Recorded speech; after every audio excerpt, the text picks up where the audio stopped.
안녕하세요. 옛 이야기입니다. 옛 이야기의 사연을 여러분들에게 읽어드릴 DJ 유진입니다. 구독과 좋아요는 채널 운영에 큰 힘이 됩니다. 꼭 부탁드리며 저는 여러분들의 댓글도 모두 읽고 있으니 댓글도 많은 참여 부탁드립니다. 그럼 오늘의 사연 바로 시작할게요. 요즘 드라마들을 보면 막장도 그런 막장이 없잖아요. 죽이고 살아나고 또 죽고 점 찍고 다시 돌아오고 말이에요. 그만큼 시청자들 수준이 높아져서 드라마와 현실을 잘 구분하기 때문에 그렇게까지 말도 안 되는 판타지 같은 이야기들이 인기도 많고 많은 거겠죠. 하지만 그럼에도 불구하고 저희 시어머니께서는 여전히 텔레비전 속 드라마 속 세상에 살고 계십니다.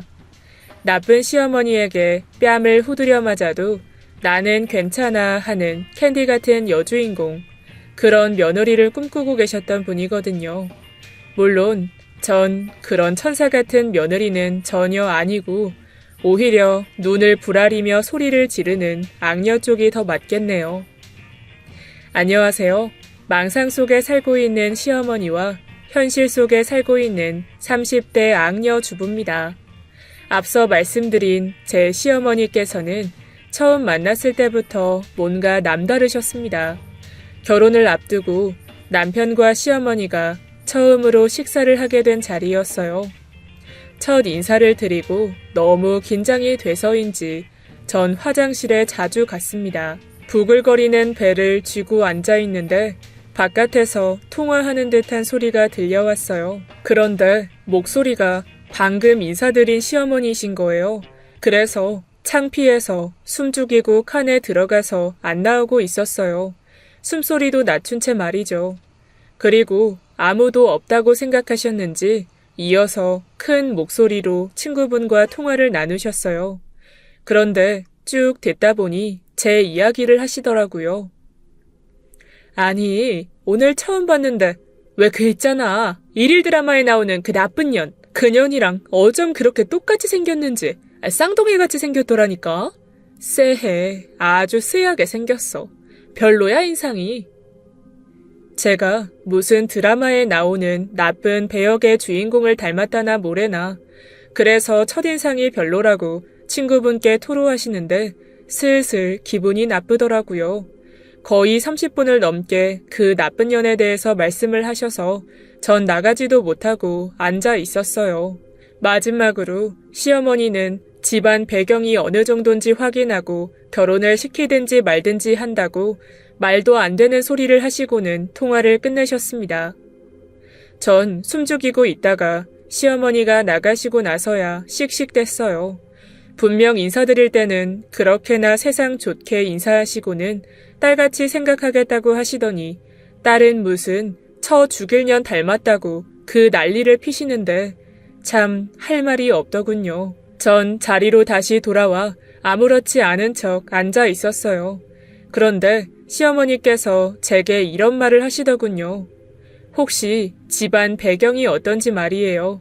그렇게 내로라 할 부잣집은 아니지만 부모님 검소하게 사셨고 부지런히 모아두신 재산도 꽤 있어서 남부러울 거 없을 정도는 되었어요.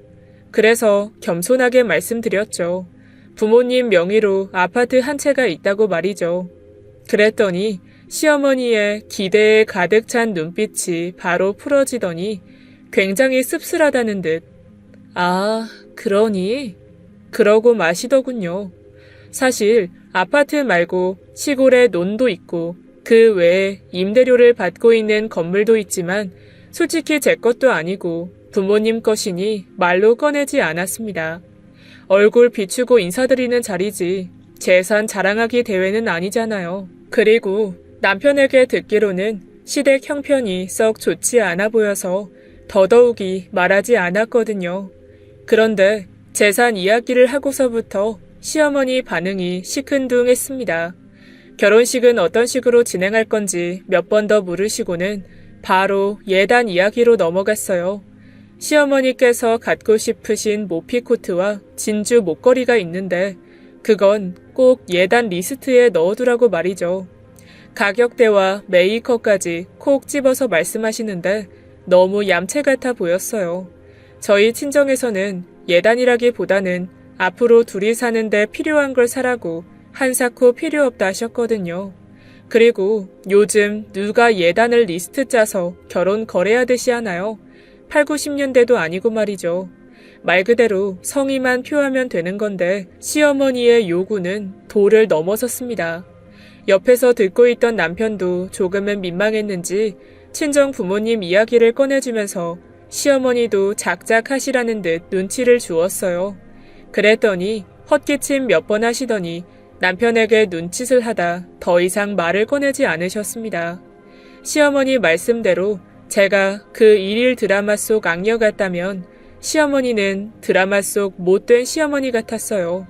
물 뿌리고 싸대기만 안 때렸지 딱 똑같았습니다.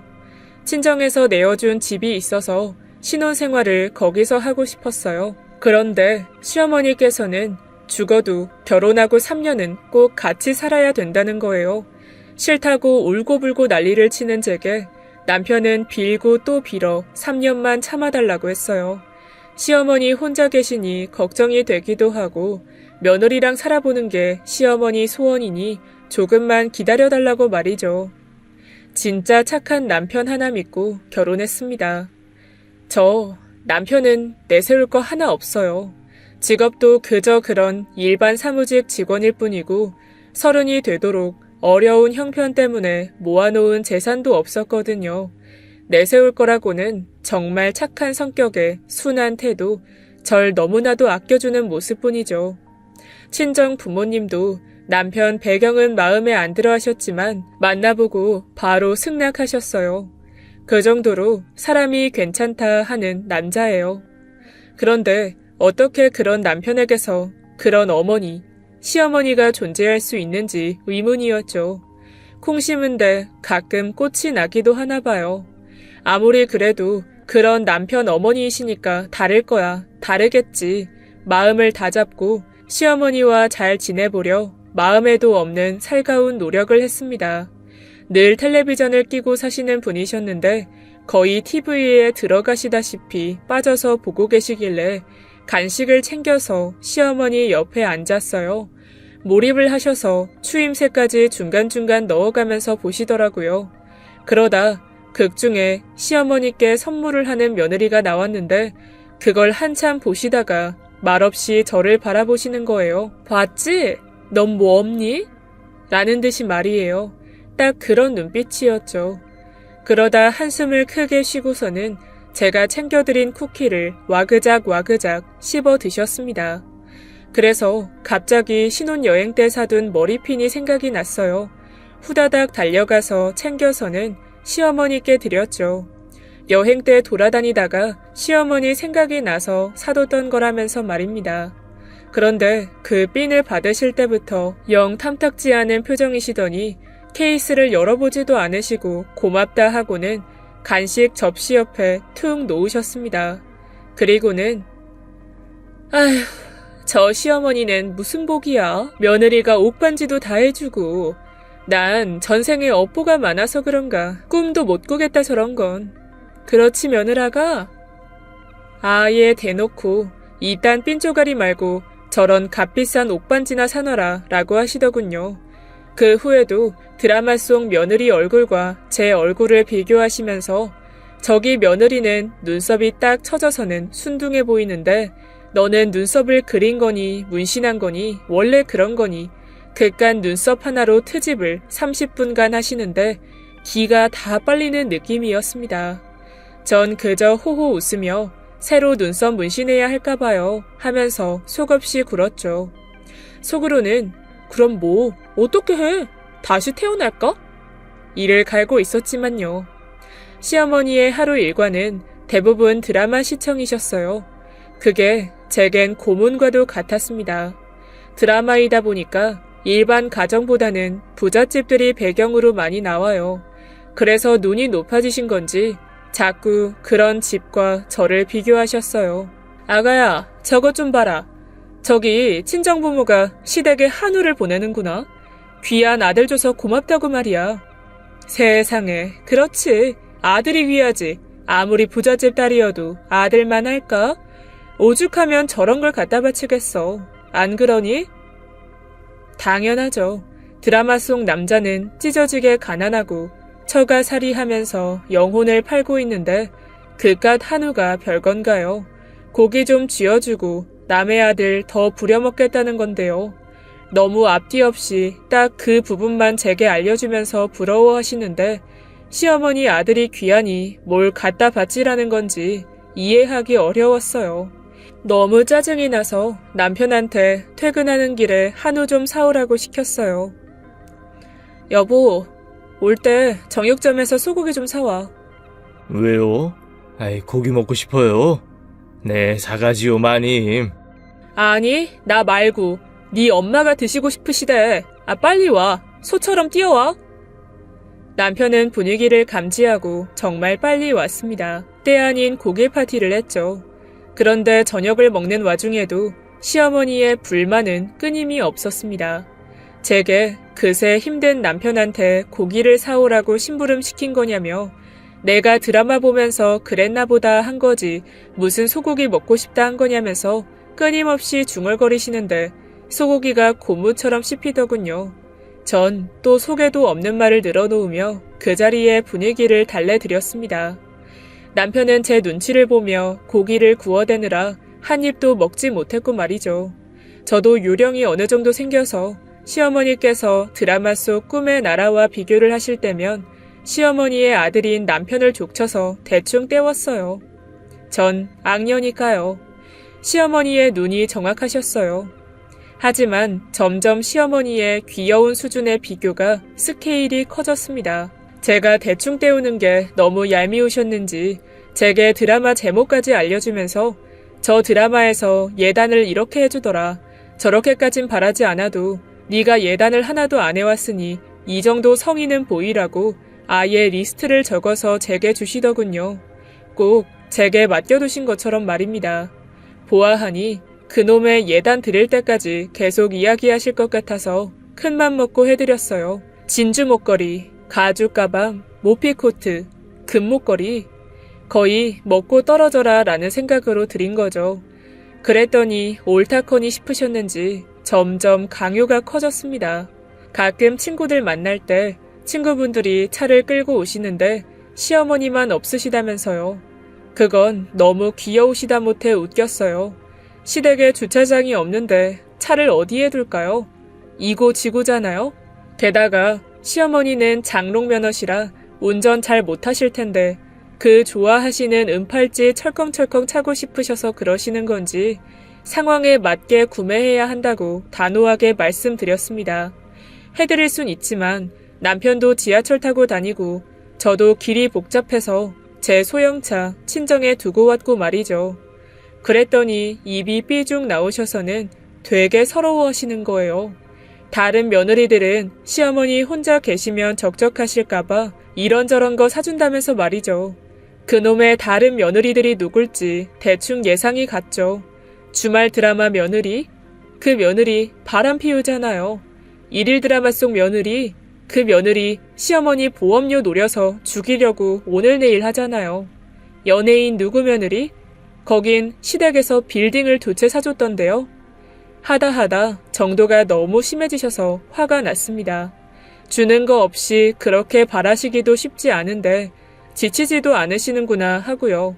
시댁은 돌아가신 시아버님께서 방앗간을 오래 하셔서 팔리지도 않는 방앗간 건물 하나 있고 시어머니께서는 초등학교를 겨우 나오시고는 17 어린 나이에 결혼해서 남편을 낳으셨어요. 그래서 아무런 사회생활을 못 해보셨죠. 게다가 남편이 대학 진학할 때쯤 시아버지께서 돌아가시는 바람에 남편은 대학에 다니면서 일을 병행하며 시어머니를 챙겼어요. 그래서 남편 학자금 대출도 아직 남아있어요. 갖고 있는 것들 중에 빚 안 낀 게 하나도 없고 시댁을 보다 보면 진품 명품에 내놓아 봐야 하나 싶게 오래되고 낡은 것들만 천지입니다. 한마디로 정말 쥐뿔도 없는 집이에요. 게다가 전 광고회사에서 오래간 일해서 언제든지 복귀가 가능하고 고생 없이 자라서 모아놓은 제 개인 재산도 있었어요. 그럼에도 진짜 남편 하나 보고 결혼한 건데 시어머니께서는 한 번씩 제 속을 뒤집을 때마다 결혼 자체를 뒤엎고 싶어졌어요. 내가 뭐가 부족해서 이런 집구석에 들어와서 그런 말과 비교를 당해야 하나 말이죠. 시어머니께서는 현실을 직시하셔야 되는데 이상한 드라마만 하도 보셔서 이상이 너무 높아져 계셨던 거죠. 제가 남편에게 하소연할 때마다 남편은 시어머니께서 세상 물정을 너무 모르셔서 순수하셔서 그렇다고 감싸고만 도는데 그래도 드라마 같은 거 보시고 말씀하시는 건데 악의는 없으실 거야. 나한테도 드라마 속 아들들이랑 비교 가끔 하셨어. 나야 뭐 흘려들었지. 당신도 그냥 들어만 들여. 들어만. 진짜 돌아버리겠더라고요. 남편같이 편하게 생각이 들지 않았어요. 군대 3년 왔다고 생각하고 난 고약한 선임을 만난 거다. 조금만 참자 하고 이를 악물었습니다. 그러다 정말 타령하고 싶은 충동이 생겼어요. 시어머니께서는 시아버지와 결혼할 때 받은 반지가 있는데 그게 보석함에 늘 있는데 안 보인다는 거예요. 하루 종일 반지 곡소리를 내시며 온 집안을 뒤지셨어요. 그래서 같이 한참을 찾아드리다가 정말 안 보여서 누가 훔쳐간 거 아니고 밖에서 잃어버리신 거 아니면 언젠가는 나올 거라며 시어머니를 달래드렸죠. 제가 안심시켜 드리려고 그 말을 하자마자 시어머니께서는 절 노려보시더니 드라마에서 보면 이럴 때 꼭 며느리가 훔쳐갔던데? 혹시 너 아니니? 비싼 반지인 거 알고 챙긴 거 아니야? 시어머니 정신이나 챙기세요. 라고 말하고 싶었습니다. 어떻게 생긴 반지인진 모르겠지만 제가 그걸 팔아서 어디다 쓸까요? 그리고 훔쳐서 무슨 부귀영화를 누리겠냐고요. 그저 실가락지 반지를 말이에요. 계속 저를 의심하시다가 저희 부부방을 뒤지기 시작했어요. 제 옷들을 흐트려 놓으시고 서랍들도 다 뒤집어 놓으시고 샅샅이 헤집으셨어요. 그래도 나오지 않았어요. 당연한 거지만요.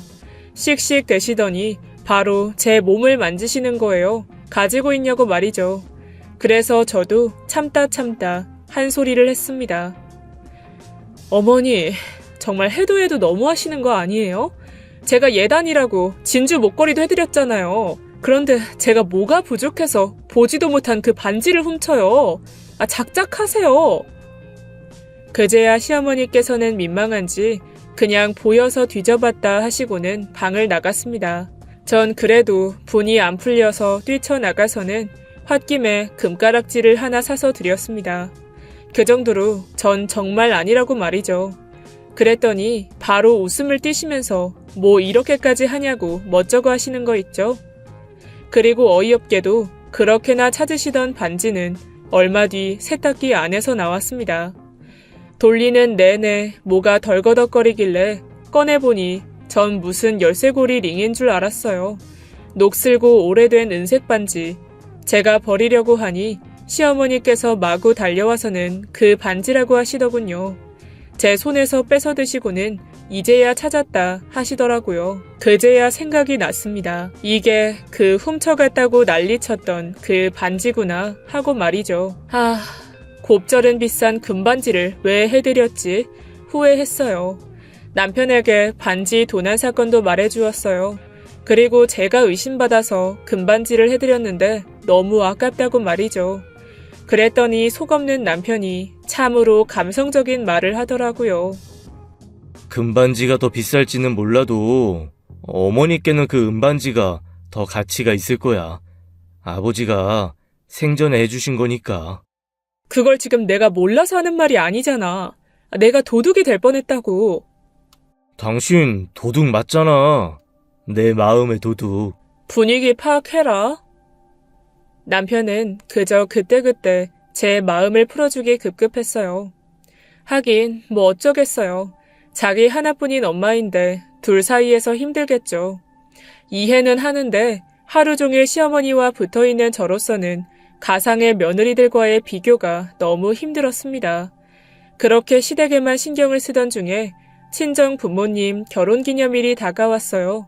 그래서 큰 맘 먹고 제가 갖고 있던 적금 하나를 깨서 제주도 여행을 계획했습니다.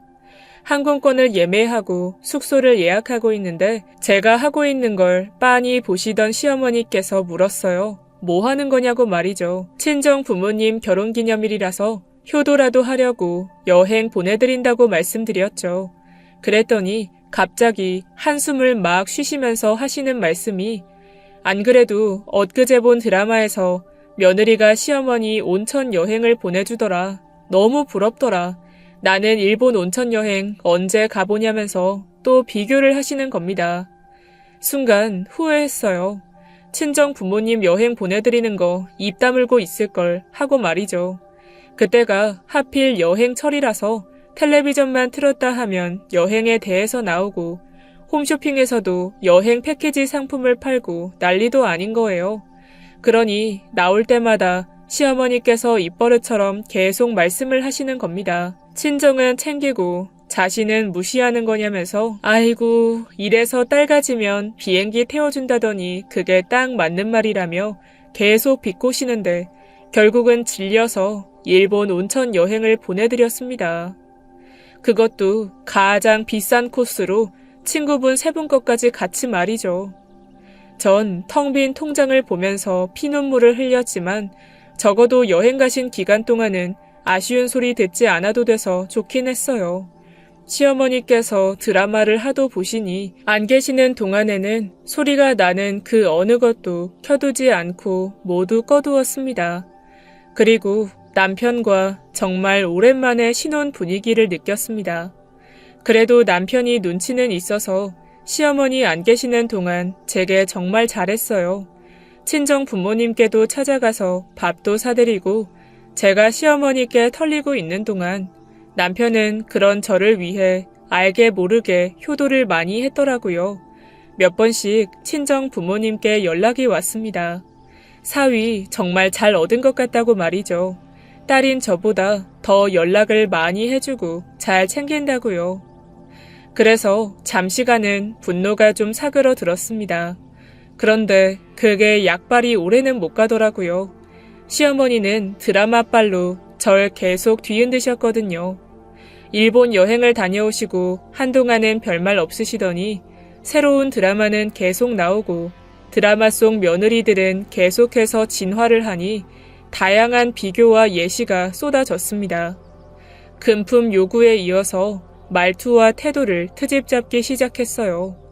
어느 드라마 속 며느리가 시어머니 말 한마디면 꿈쩍을 못한다면서 전 어쩜 그렇게 눈을 똑바로 뜨고 되바라지게 말하냐면서 말이죠. 아니, 제 눈이 어때서요? 그 드라마 속 며느리도 눈이 2개고 저도 2개인데 다르게 떠봤자 얼마나 다르게 뜬다고 또 별 트집을 다 하신다 생각했죠. 그런데 그 드라마를 보니까 좀 착하게 뜨긴 하더라고요. 꼭 강아지처럼요. 그래서 저도 모르게 거울을 보니 제 눈이 좀 매섭게 뜨긴 하대요. 제가 좀 세게 생겼다는 말을 많이 듣는 인상이긴 하거든요. 그래서 팔자에 없는 웃는 연습을 다 하고는 시어머니 앞에서 한번 연습한 대로 웃어드렸죠. 그랬더니 더 무섭다고 관두라고 하셨습니다. 이러나 저러나 마음에 안 드신 거죠. 그럼 뭐 어째요? 또 다시 태어날까요? 어쩔까요? 사람이 생긴 대로 사는 거죠 뭐. 남편은 그런 제 눈이 고양이 같아서 좋다고 했거든요. 그리고 시어머니의 트집은 그 부잣집 며느리의 목소리도 걸고 넘어지셨어요. 드라마 속 며느리는 어머님 하고 살갑고 따뜻하다는 거예요. 굉장히 대우받는 느낌과 존중받는 듯한 어투라고 말이죠. 저도 다를 것 없이 어머님 하는데 뭔가 정이 없다는 겁니다. 차갑고요.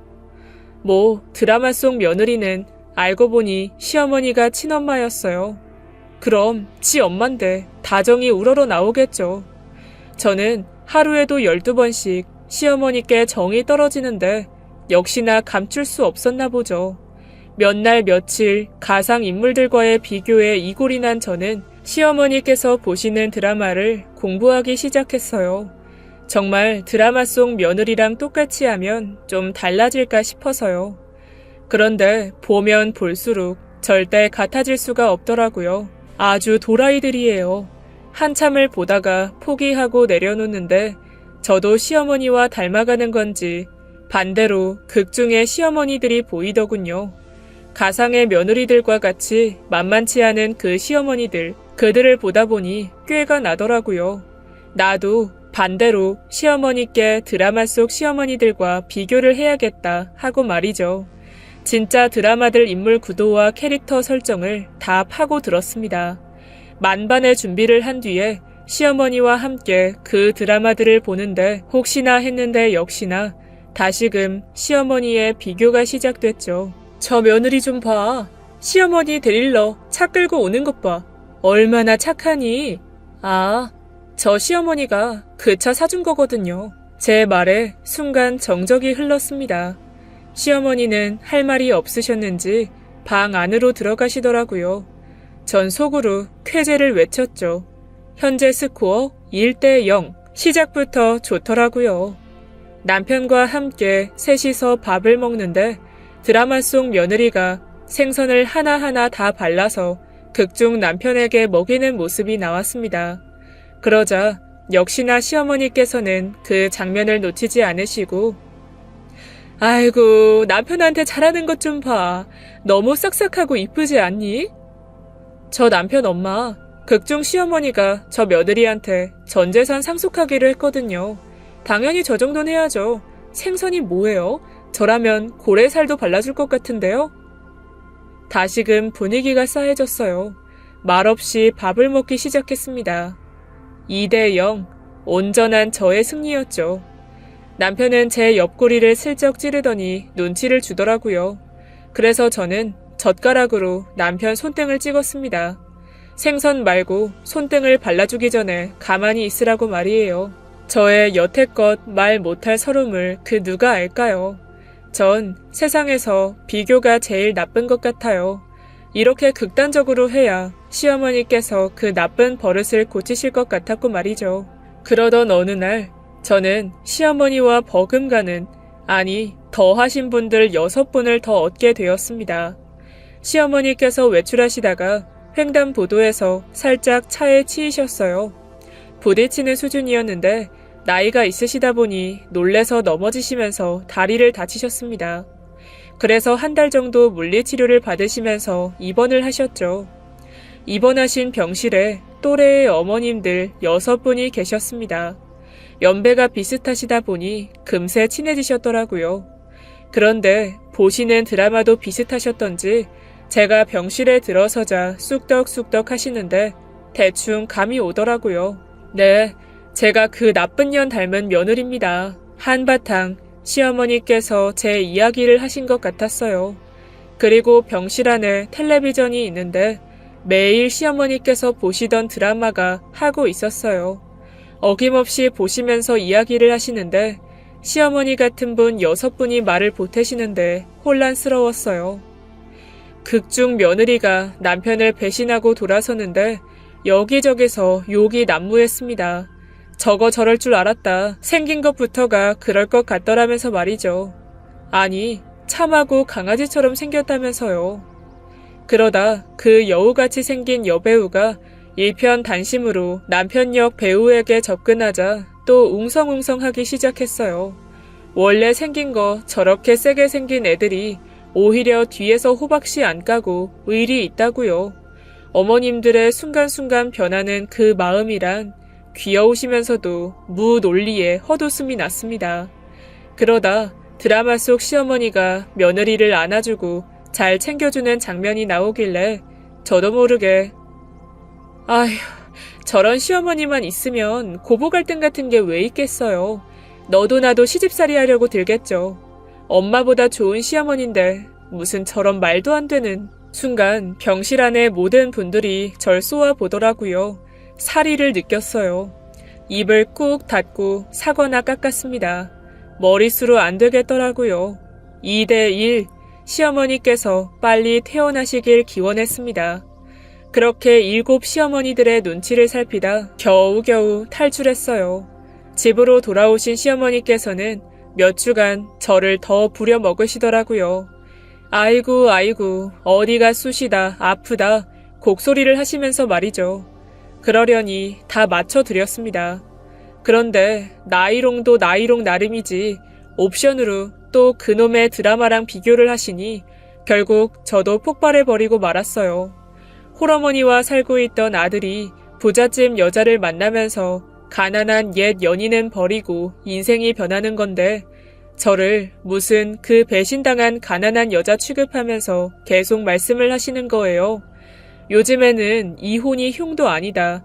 특히나 남자는 더 그렇다. 아마 남편이 이혼하면 더 잘난 여자를 만나 장가갈 수도 있다는 듯이 말이죠. 뭐 그런 개 막장 스토리가 어딨나요. 그래서 제가 당장 이혼을 해주면 된다는 소리인 건지 시어머니의 의중이 참 의심스러웠어요. 전 너무 화가 나서 각자 갈 길을 가더라도 확실한 현실 파악은 하셔야 될 것 같아서 방에서 남편과 제가 회사 다닐 때의 급여 명세서를 들고 나왔습니다. 비교해서 보여드렸죠. 남편보다 제가 월급이 170만 원 정도 더 높았고 일일이 말씀드리지는 않았지만 집안에 알려드리지 않은 재산도 꽤 있다고 말이에요. 부잣집 딸 정도는 아니지만 시어머니 아들은 넘보지도 못하게 부유한 집의 딸이라고 말이죠. 무슨 제가 한참 아쉬운데 어쩔 수 없이 결혼시켰다는 듯이 계속 말씀하셔서 너무 어이가 없었습니다. 한없이 유치하지만 시어머니께는 유치하게 대응하는 수밖에 없었거든요. 저도 처음에는 시어머니의 비교가 참을만 했어요. 그럴 수도 있지, 소녀 감성이시구나 하고 말이죠. 그런데 그게 도를 넘어서 남편이 이혼하고 다른 더 잘난 여자를 만날 수 있다니요. 그건 시어머니께서 먼저 선을 넘으신 거잖아요. 그래서 저야말로 지금 당장 남편이랑 이혼하고 다시 제가 하면 남편처럼 정말 쥐뿔도 없는 남자보다는 나은 사람이랑 결혼할 수 있다고 쐐기를 박았습니다. 그럴 마음도 없었지만요. 그랬더니 시어머니께서 되려 당황하시고는 저에게 뭐 그렇게까지 하냐면서 불편한 기색을 보이셨어요. 그저 드라마 속에 그런 내용이 나오니까 난 내 아들이니 그렇게 생각할 수 있지 않냐면서 말이죠. 저도 계속 비교를 당하니 제 자신을 위해서 이렇게 말씀드린다고 했습니다. 그러고도 저는 분이 안 풀려서 시어머니 비교를 계속 이어갔어요. 시어머니께서 드라마를 보실 때마다 드라마 속 시어머니와 끊임없이 비교했습니다. 어머나, 어머니, 저 시어머니 좀 보세요. 화장이 너무 우아하시지 않아요? 근데 우리 어머님은 너무 칙칙하시다. 화장품 좀 바꿔드려야겠어요. 그리고 저 시어머니 영어도 너무 잘하시네요. 유학파신가? 그럴 때마다 시어머니께서는 헛기침을 하시거나 말을 돌리셨어요. 꼭 이전의 제 모습처럼 말이죠. 그러시더니 슬슬 분가할 때 되지 않았냐면서 남편을 설득하시더라고요. 3년 채울 필요 없으니 이제 분가하라고 말이에요. 그런데 집 빨리 구하기가 어찌 그리 쉬운가요? 친정에서 내주기로 한 집은 다른 사람 세를 내주어서 들어갈 수가 없었고 앞에서 말씀드렸다시피 모아놓은 돈 하나 없는 남편 쪽에서 뭘 할 수 있겠어요. 꼼짝없이 시댁에 있을 수밖에 없는 상황이었죠. 시어머니의 바람과는 다르게 전 시어머니께 찰싹 붙어 있었고 드라마 시청이 곤혹스럽게 만들었습니다. 텔레비전만 켜셨다 하면 제가 바로 달려왔거든요. 이전의 시어머니처럼 드라마뿐만 아니라 별거 아닌 홈쇼핑이나 연애 기사에도 다 혼신의 힘으로 비교해댔어요. 나중에는 시어머니께서 텔레비전을 아예 안 보시더라고요. 라디오 같은 걸로 라디오 드라마를 들으시는데 그것 또한 놓칠 수 없더라고요. 사연 같은 게 나오면 득달같이 시어머니와 빗대어 이야기를 했어요. 세상에, 어머니, 이 사연에서 시어머니가 며느리 대학을 보냈대요. 되게 능력 있으신가 보다, 그죠? 전 시집 와서 딱히 받은 것도 없는데 계속 해드리기나 했지. 좀 있으면 제 생일이에요, 어머니. 전 요즘에 그렇게 냉장고를 바꾸고 싶더라고요. 분가해서 가져갈 수 있으면 더 좋고요. 하도 제가 옆에서 땡땡대니까 나중에는 라디오도 듣지 않으셨습니다. 책을 읽으시더라고요. 그런데 읽으시는 소설책도 결국에는 드라마 같은 이야기뿐이라서 시어머니 주무실 때 제가 모두 다 읽고는 읽고 계실 때 옆에서 또 조잘조잘 됐습니다. 그 주인공이 남자를 잘 만났네, 돈이 많네, 능력이 좋으니 그러고 산다는 둥 늘 시어머님이 제게 하시던 그런 류의 이야기들을 했어요. 이제야 진이 빠졌는지 시어머니께서 그제야 두 손 두 발을 다 드셨습니다. 시어머니께서도 다시는 안 그러시겠다면서 말이죠. 네가 왜 그러는진 알겠는데 나는 다 너 잘되라고 그런 거다. 괜히 이상하게 받아들이지 말고 우리 서로 끝내자 좀. 그리고 제발 빨리 분가해서 나가라. 넌덜머리가 난다는 듯이 말씀하시더라고요. 드디어 저의 거울 화법이 통했습니다.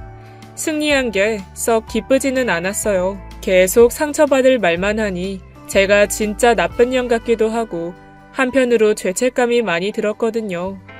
자식 가진 부모 마음 다 똑같을 텐데 시어머니께 따지려면 결국 남편도 까내리면서 말해야 했으니까요. 시어머니께서는 항복과 동시에 정말 비교를 일절하지 않으셨습니다. 남편도 시어머니께서 변하신 것 같다고 제게 어떻게 한 거냐고 물었죠. 하지만 제가 여태껏 치졸하게 시어머니 피를 말린 건 얘기 못하겠더라고요. 그래도 저보다 어른이신데 제가 너무 버릇없이 말한 것 같기도 하고 다른 방법도 생각해 볼 법한데 너무 유치했던 것 같기도 하고 말이죠. 시어머니와의 드라마 공방이 끝나고 저희 부부는 예정대로 뒤늦은 분가를 하게 되었고 시댁을 나올 때 시어머니께 그동안 죄송했다는 말을 건넸습니다. 시어머니께서도 적당히 할 걸 과했다고 푸념을 늘어놓으셨어요.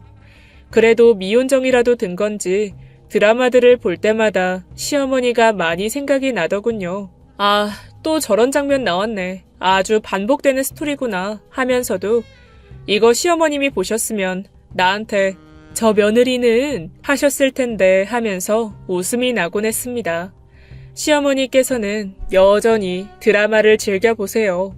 하지만 제가 있을 때는 의식하시는 건지 안 보시고 다큐 채널 같은 걸 뜬금없이 틀어두세요. 그리고 이전에 늘어놓으시던 억지스러운 비교는 더 이상 하지 않으십니다. 워낙에 요즘에는 가족 드라마가 별로 없기도 하고 그렇게 지고지순한 며느리 캐릭터들도 없더라고요. 저같이 억세고 악쓰는 며느리들은 많지만요. 가끔은 드라마 속 막장 스토리들보다 더한 현실이 존재하기도 합니다. 하지만 결국은 다 사람 사는 이야기들이고 저마다의 사정이라는 게 있는 거겠죠. 재밌게 보는 것까진 좋지만 너무 감정이입해서 주변과 비교를 하고 상처를 주는 건 드라마의 악기능인 듯합니다. 드라마는 그저 드라마일 뿐 막장의 치정 드라마가 아닌 시트콤 같은 제 이야기를 들어주셔서 감사합니다. 들어주신 분들께는 늘 해피엔딩만 있길 바랍니다. 지금까지 예디야기였습니다. 끝까지 함께해주신 여러분 진심으로 감사드리며 저는 내일 이 시간 다시 돌아올게요. 감사합니다.